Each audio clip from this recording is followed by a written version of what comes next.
Hey y'all, welcome back to my channel. Welcome back to Sabrina is Healthy and Whole.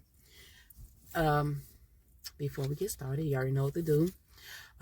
Hit the like button, share, subscribe, and let me know how I'm doing.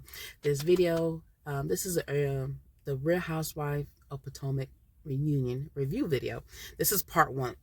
So there's gonna be 3 parts to this. First, I just want to start off with the dresses.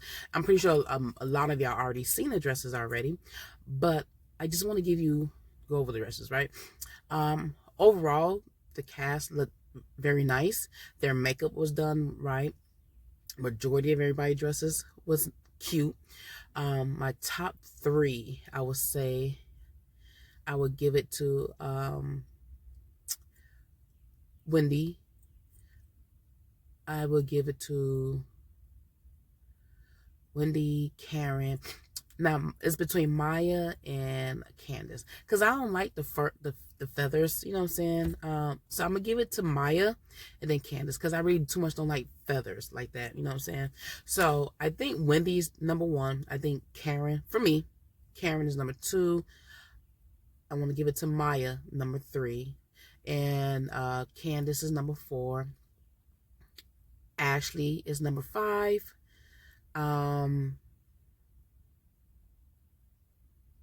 Then Robin and Gizelle. I don't know what it looked like. That Gizelle looked like her designer, her stylist got her dress from the thrift store. Went to like Michael's or something, got some rhinestones, or Walmart, and got the rhinestone strips, and just and just glued the rhinestone on, and got her some gloves, and like, okay. And then she said okay to it. But the one thing I do like about Gizelle, she don't care. She don't care. Like, she do not care what anybody says. Like, okay, whatever. Like, but anyway. So that was in my order, how I like the dress. Everybody makeup, I think for the most part, was nice. Gizelle hair, I did not like. I think from head to toe overall, she was like a 4. But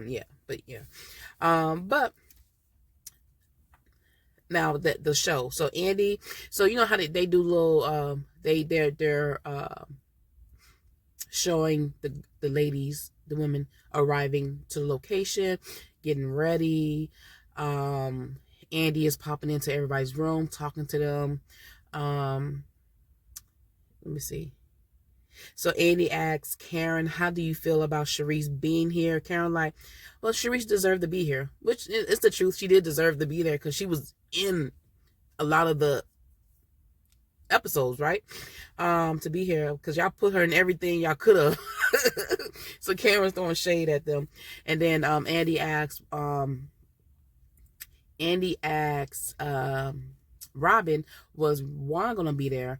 And Robin like, no, because you know what I'm saying, he has to work. And Andy like, oh, of course. But they been said, I think he was in, like, when the show, the Real Housewives of Potomac first aired, I think the first 2, maybe 3 reunion, if I'm not mistaken, he was there before. But I mean, he has a job, so, but they been said that he wasn't going to be at the reunions because he works, you know what I'm saying, conflict with his working schedule. He's a basketball coach for a college team, so he, you know what I'm saying, he's not going to be there, you know what I'm saying. So that's his real life job. And they figure, like, this show, Real Housewives of Potomac, that could end at any time. So I need to keep my job just in case of this ends. So whatever. But he's not going to be there, of course, right? And then all the ladies are coming out. They're talking about the seating arrangement. Robin and Gizelle complaining, or saying that this seating arrangement is random. And then Andy explained, well, the seating arrangement, we try not to sit people that have conflict with each other next to each other. But because everybody had conflict, it was like a little puzzle piece, right? So they go in, and Andy asks Ashley about Luke, and hooking up with Luke, and also Andy asked Gizelle about getting with Jason, and both Luke and Jason are from the summer house. Let's see.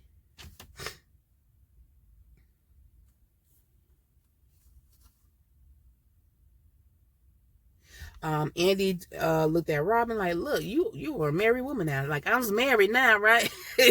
Karen looked like, okay, whatever. Like, she still don't believe that they married type look. Now Andy you know how Andy goes, they go lady by lady. So he started off with Ashley. So they go through the little clips and stuff like that, and they start talking about Ashley and Michael. So Andy said congratulations on the home, and they brought up Michael Derby. Ashley said that Michael has the keys to the house, which makes sense because he owned the house. I don't care what type of agreement that you have. Michael, I feel like Michael Derby has he's petty. He's very, very petty. He has a petty spirit to me. But yeah, he has the keys to the house, and she's like, well, he just don't pop over, and he just don't do this, and he has to call. But apparently he didn't do that once before, when Luke was over your house one weekend, and Mike was supposed to keep your sons until Monday. Now Luke has to hurry up because y'all have an agreement, which I do agree with, especially if you just got with somebody and you're trying to get to know them, and you have kids. She didn't want Luke to meet her kids yet, which I understand. So now Mike, and I feel like Mike was being petty. He knew you had company, so he brought him over. So Luke left. And then yeah, Luke had, she said Luke had some words, like some advice for her, like you need to put on or tighten up the boundaries. That means there's no, like, the boundaries that y'all set, Mike really don't, your pending ex-husband does not follow. He stepped over those boundaries. So having a key doesn't mean anything. And then he owns the house because it's under your LLC. And your divorce lawyer told you not to do that. What's the point of having a divorce lawyer if you're not going to take their advice? Right? But yeah, she said that she could finally file for divorce in February, which we are in February. So I wonder, did she file for divorce yet or not? As she said that the alimony didn't work out in her favor. Basically, she don't get anything. Everybody like, how you do that? Everybody like, where does that happen? And how you do that? How you sign an alimony papers and it don't work out in your favor? Usually alimony works out for the best interest of both parties, right? So she like, alimony didn't work out in her favor because the money that he earned before they got married or whatever, or while they was married, is his, and then the money that he earned before they got married is his, and then the money that they earned while they was married, he puts it in other businesses and other ventures. So those other ventures and other businesses are his. So technically that money is his. So Karen's like, well, she was saying something, there's a way that you could look at something else. So she was trying to give her some other advice. I would listen to Karen and trying to get, forget what Giselle was saying. Like, well, she don't know. That's the point. She don't know how much he's making. So that's why you go whatever. I forgot what Karen was saying. But ask Karen more details and talk to your lawyer to see if y'all could go that route, to see if y'all could get, more money, right? I'm going to put it like this. Mike Derby, this is not his first marriage. So he knows.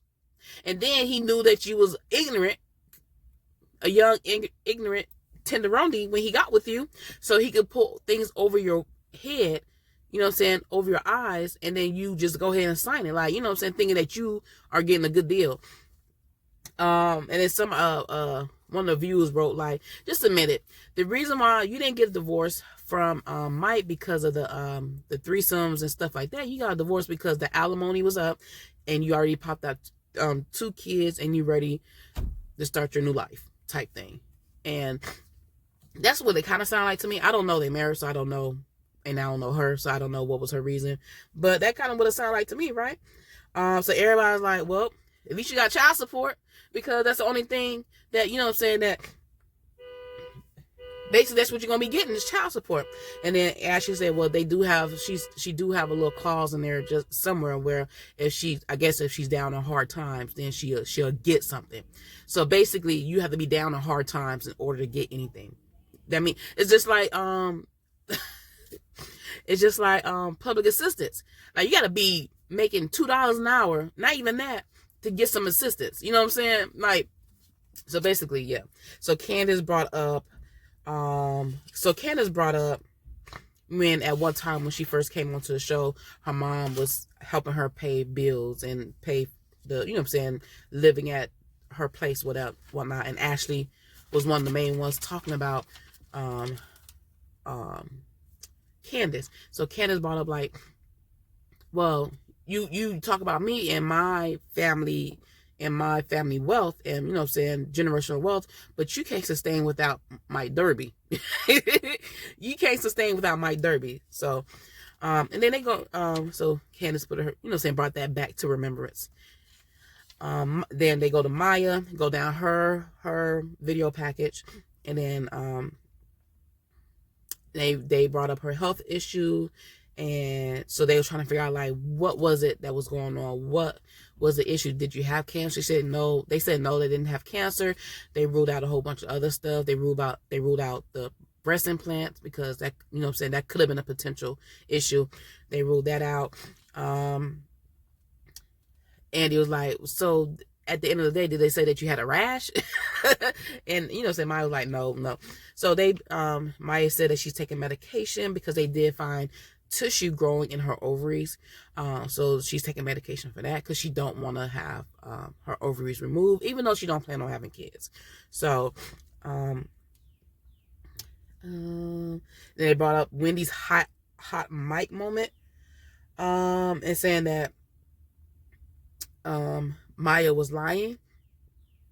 And, you know what I'm saying, I just feel like Maya had smoke for Wendy for that one you know what I'm saying, that one moment, and then she have everybody else had something to say about it, you know what I'm saying. And Wendy's like, yes, I believe you, but I'm not going to say it to your face when you are telling us right then and there that you have health issues. I'm not going to say, yo, you lying like Giselle and Robin did. I'm going to, you know what I'm saying, I'm going to let you go ahead and let this play out. But it just so happened the mic caught, like, look, yeah, she lying. So she ain't going to say it to your face, only because she just want to respect, just in case it is true, respect the fact that you are going through some issues. So that it is what it is, right? But Maya had a lot of smoke for Wendy, and she didn't have the same smoke for everybody else. You know what I'm saying? 1 second. And then they went over, they start talking about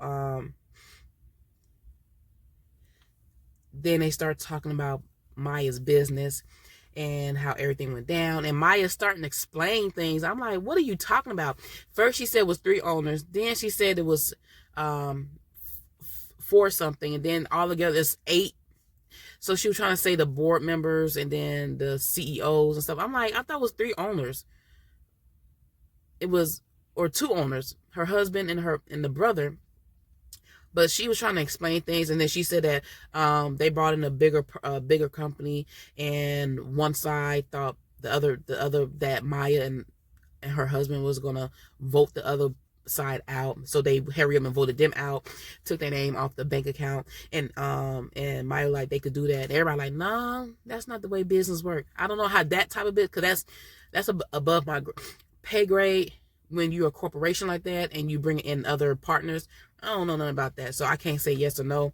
But everybody like, no, that's not the way it works. So everybody like, do you still have your portion of the business? They like, she's like, yeah. So Karen like, so you have like 40%, right? She's like, no, I have more than 40%. So everybody like, what is going on? So basically, we don't know what's going. They still don't know what's going on. Basically, I don't think, because I don't know what's going on. And Maya was like, it's 8 people that vote, 8 whatever business partners or whatever. And then Giselle brought up, well, it just seemed like the way they was putting off, it seemed like it was some embezzlement going on, that y'all was just taking money out the bank for the rental, for the upgrades, for this, for that. So that's why they took you off. And Maya like, no, I will not do that. I would have kept quiet, stuff like that. So so why would I? She said something, and Giselle said, well, to get ahead of the story. So anyway, so Giselle put her out there, and she didn't have smoke for Giselle when she brought that up. Why would you bring that up, Giselle? Because I don't think anybody else knew about it, about the whole embezzlement thing, or was thinking about the whole embezzlement thing. Maya, you're playing for the wrong team. And they was renting in all different locations. Why ain't just buy a house? Why ain't buy a house at your the main place where you stay at? And then if you want to rent, why you renting, period? Why you just buy houses and then rent the other places out? Why? But y'all, you just renting, making other people rich. Y'all was just throwing away money, really. Y'all really was. I seen that when she said that she spent $60,000 to spruce up her rental home. Like, you just throwing money away. They need to be my tenant. Let me go get a house so they can spruce up my home for $60,000-$70,000. And then they have to go ahead and hurry up and leave. You upgraded my house, and I could charge more now because you didn't upgrade it. My house. That's ridiculous. Yeah. And so they have to give up their rental home because she's not making the same money. They're living off their savings, which is sad. So nobody don't want to go through that period. But yeah, so Maya, I need for y'all to get your life together. So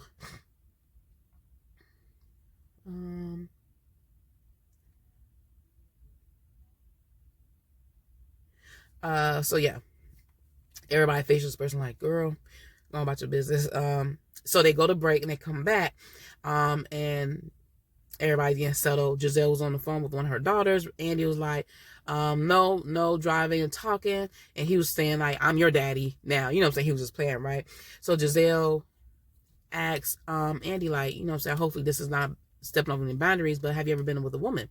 And Andy said no. And she asked him his age. I think he said he was 54 or something like that, or 56, 54 or 56. And she like, do you want to try? He like, yes, I do. So Gizelle then gave up her box, like volunteer her box. She's like, well, it hasn't happened by 60, so I'm here. And Andy was like, I think it's gonna be an HR issue. No, yeah, but anyway, Gizelle, really? You volunteer? I'll volunteer. I'll volunteer my box as tribute. She was volunteering her box as her cookies as tribute. So they go to Candace and her package, right? And they would. I'm sorry, I'm getting over a cold, or I'm getting a cold. I thought I was getting over a cold, but anyway, for some reason I'm getting all stuffy. But anyway, now they go over Candace package, and basically it was going over. They started with Gizelle. She was going in on Gizelle, and she was saying like, basically what you did was wrong. You gave us 15 different versions of what you said, and yeah, and I'm not here for it, basically. And then here come Robin butting in like, well, she did say at the reunion when we got into the car that he did make me feel uncomfortable. And Ken's like, okay, that's not the point. Okay, if that was the case, that's not the point. My point is, like, you sitting there, you saucing up and spicing up the whole conversation, and what you're saying wasn't, what I'm saying, that didn't happen. So Candace was like, so basically Candace is taking up for her husband. Like, I didn't appreciate it. You call him saying that he slid into my DM, seeing what could go down, and Gizelle apologized for using those words, and basically Candace didn't accept. She said you could take that apology and stuff it up your. And Gizelle was so unbothered. She like, ooh, would that feel good? She turned to Ashley and said, will that feel good? Will that look right? Gizelle was very, she did not care. She didn't care. Yeah, it's like with Gizelle, it's with somebody like Gizelle, you can't, it don't matter. She don't care. She don't care. And 1 second.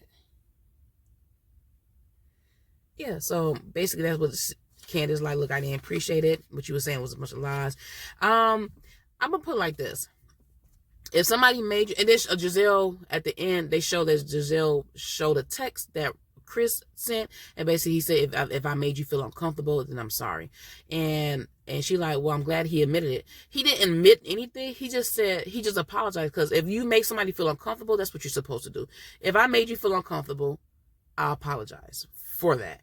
I'm not admitting that I did anything wrong. I'm just saying I made you feel uncomfortable. I'm respecting your feelings. I apologize for that. And she like, but she took it as he admitted it, in which he didn't. He just apologized for making her feel a certain way. Which, you know what I'm saying, you're supposed to do if you did make somebody feel that way. I wish he didn't, but you know what I'm saying, out of respect. And she like, well, I haven't spoke to him. Of course he don't want to speak to you because all the things y'all said, and then when he see everything on replay after everything's played out, what y'all said, come on now. And then now they go to and then Brahma have the nerve to say, well, let's all just agree that a married man should not be in a hotel room with a single woman. That just don't look right. Now you should not have said that statement and talk to your own husband. All right. And Gizelle also brought up to Candace, you sit there, you talk about Juan and you talk about Mike Derby, and Candace said, own up to your own stuff. This is not all lives matters here. This is, you're the culprit. And Wendy also broke it down. She said basically the problem is this is a repeat type offense that you're doing. That's the problem. This is something that this is what you do time and time again. Okay. Time and time again. So that's the problem. And then, so basically, yeah, that's the end of that, with the whole Candace and Gizelle. Candace, they talked about, Candace, fertility journey. So, you know, during the show, she was taking shots and stuff. They're trying to get embryos. So, you know what I'm saying?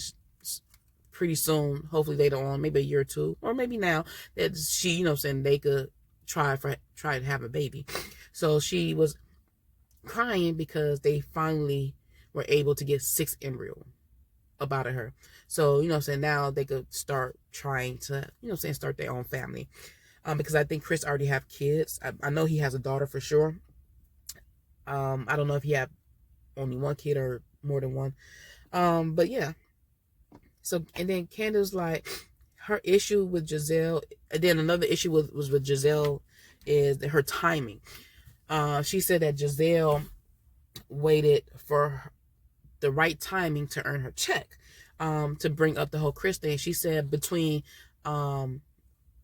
when that incident happened with Chris and Gizelle to when they start filming up to that one part when she told her, they met up and spoke a couple of times, because one time that she went to Candace release party for her album, and she like, well, I'm supposed to tell you why you're on stage? No. But what she's saying is, you could have told me, you have ample amount, you could have picked up the phone and tell me. You could have told me, maybe not at that event, no, but any other times that we have spoken, any other times that we have met up, you could have told me. But you waited until the camera started rolling to tell me. Gizelle was like, well, I wasn't going to say anything. I feel like that, Gizelle, you should just not say anything. She like, well, I feel like that Ashley needed to know that you're not the only one. Girl. Anyways, so that was about it. That was the end of that episode. It was entertainment. It was entertaining. And Ashley, he was fun. Not Ashley. Candace was funny. So let's see what part 2 brings us. Yeah, let's see what part 2 brings us. So that's the end of this episode of this review. I hope you enjoy it. If you didn't, just let me know. And let me know what you did enjoy about it. What you did not enjoy about it. If you did, let me know what you did enjoy about it. I'm working on it. I'm working, trying my best. I'm still working. It takes some time. You know what I'm saying? Like, but yeah. Y'all have a great day. Enjoy your week. And talk to you soon.